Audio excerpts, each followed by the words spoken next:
Undeniably to me, he's one of the best players not in the NFL right now.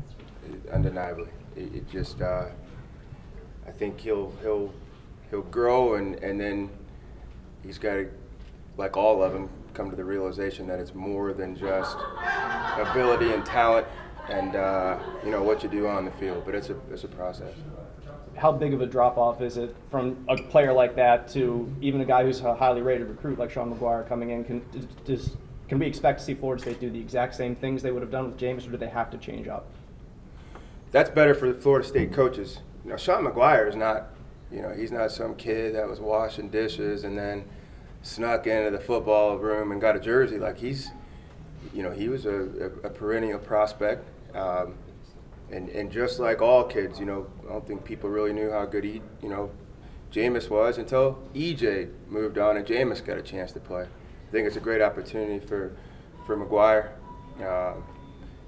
He can't help how he gets out on the field, but I think they'll support him and rally around him, just like teams do. Working as closely with quarterbacks as you do, how important do NFL teams look at character, off-field stuff, and how do you think the latest stuff with Jameis could possibly affect draft stock coming up? Well, I don't know how draft stock so much goes, but I know I spent the summer with the 49ers and got a chance to pick brains up there, and just from talking to quarterback coaches around the league, it's the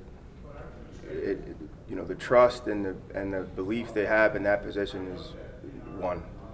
That's the first thing, and they know it's a process. There's young guys in the NFL, still making mistakes at the position, but it's going to be paramount to how they see it.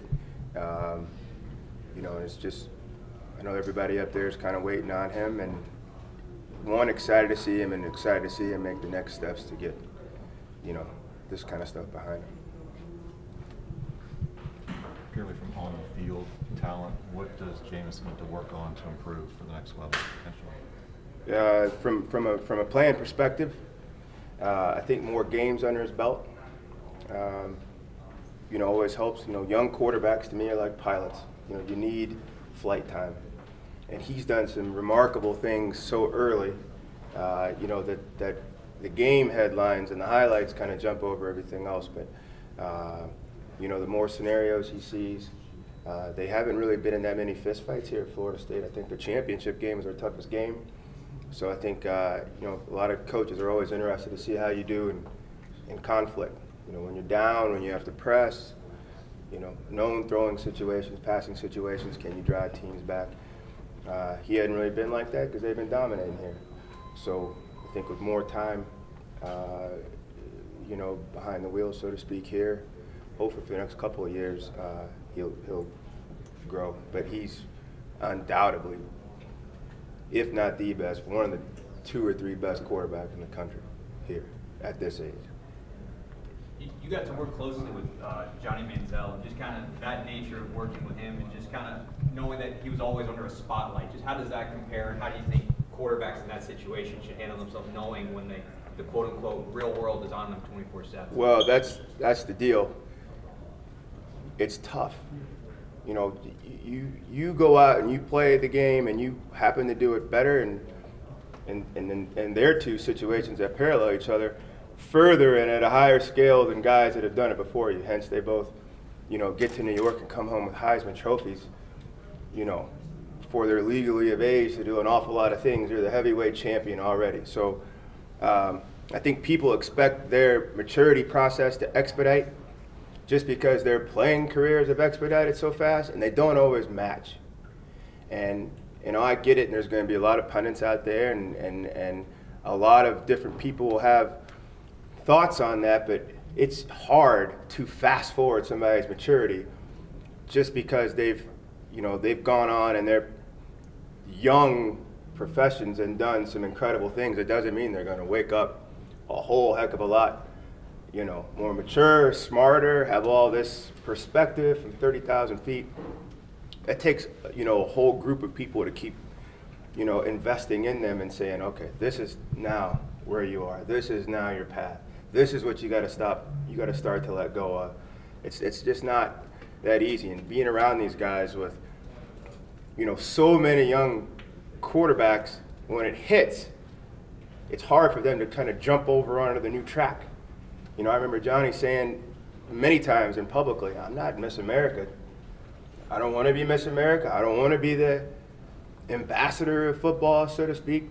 And, you know, it's tough because, you know, they have to embrace it at some point or it's going to run over them. But I think, you know, if they get help, they do that. Do you ever talk to quarterbacks that you work with about that, or do you focus mainly on the technical? Oh, no. And this is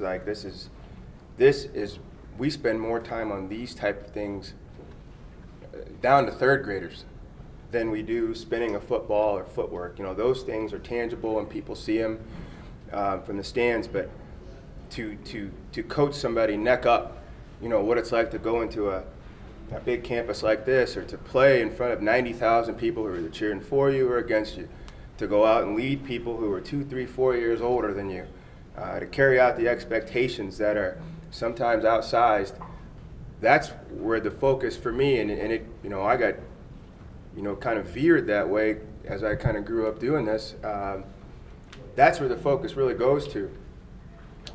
It's just, you know, it's hard to tell us straight when we do game day or these, you know, clips. It's hard to tell a straight a conversation between you and a youngster. You can tell us straight how you helped them in the pocket, but that's, you know, more and more of the time. I'd say more than half the time in the discussion and the development has to be invested in that. And so it's, you know, it's what you try to do. All right, last question, guys. In your opinion, the way that quarterbacks develop now, I mean, you know, for the NFL, a guy was drafted, he'd sit on the bench for a year. Now it's kind of like kids have a 2-year sample, you know, that freshman, sophomore year, and then they're boom, they're an NFL starter. Do you think they're still getting, like you said, games under their belt, that preparation needed to make it to the next level when they're coming out so early? Hard to say. Hard to say. I think in the last 25 years, there's only been 3 quarterbacks that went in the first round that had 1 year of BCS experience or big school experience. And Cam Newton was one of them. He only played at Auburn 1 year. And so if we're talking about from a playing standpoint, you gotta have it. So your best quarterbacks in the NFL, most of them came out as seniors or they came out as graduates. You think about it. You know, the pillars, you know, Breeze came out as like a 4th or 5th year senior. Both Mannings were seniors. Carson Palmer, all those guys were seniors. And just, I mean, it speaks a lot. You're more equipped to handle it emotionally, you know, physically. It goes into it. You want to get it. You want to cut your teeth here. They'll bust your teeth up there.